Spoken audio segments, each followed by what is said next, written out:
大家好，欢迎收听新一期的5分钟中文。5分钟中文是一档每周末更新的中文播客，用自然的中文跟大家聊中文学习和生活中一些有意思的事儿。除了各大播客平台，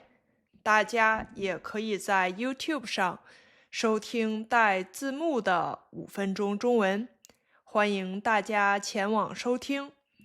今天想跟大家聊一个我去年夏天登山的故事。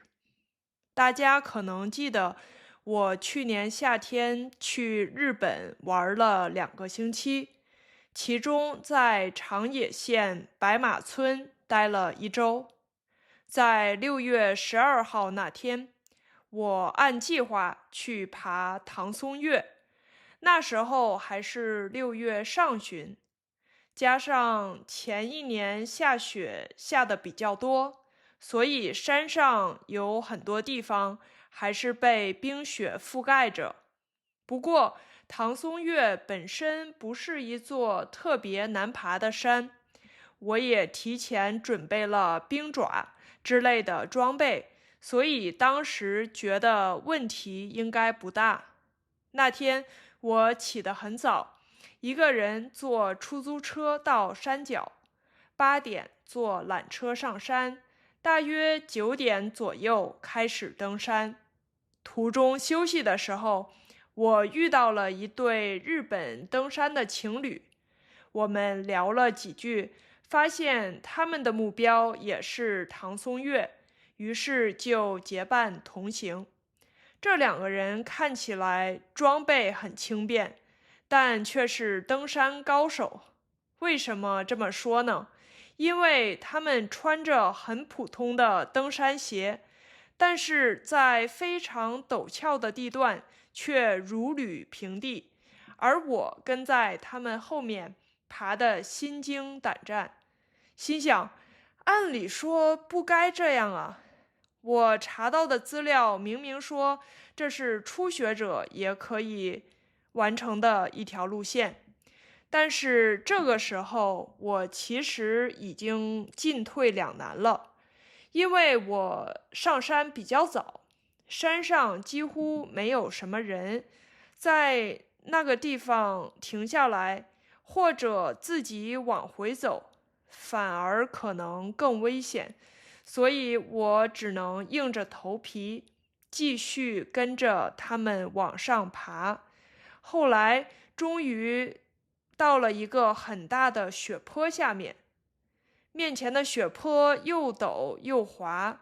我当时心想，我是真的不能再往上爬了。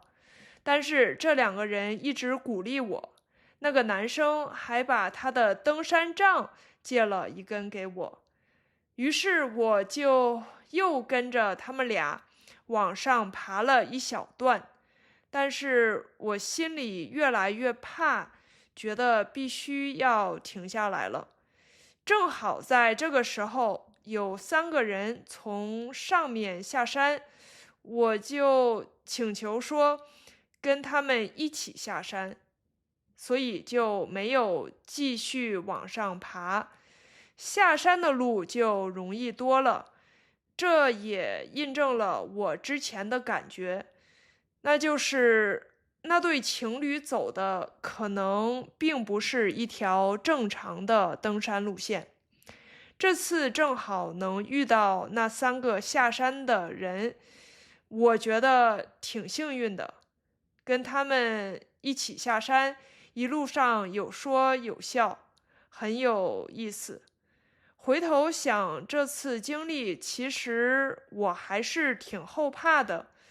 登山也好，做其他很多事情也好，真的是要有所敬畏，量力而行。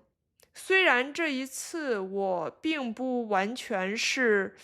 冒险逞强，我事前也做了很多的调查和准备，也没有非要登顶不可，但是我觉得重要的点是在某些关键的地方需要迅速果断地做出判断，越早根据自己的情况知难而退，反而更安全。那这并不是一种怯懦，而是一种智慧，不管是在爬山还是在人生中。那今天就跟大家聊到这里。如果您喜欢5分钟中文，欢迎您帮我订阅、分享、转发，让5分钟中文能帮到更多的人。如果您想支持这个播客，下面也有相关链接。感谢您的收听，我们下期再见。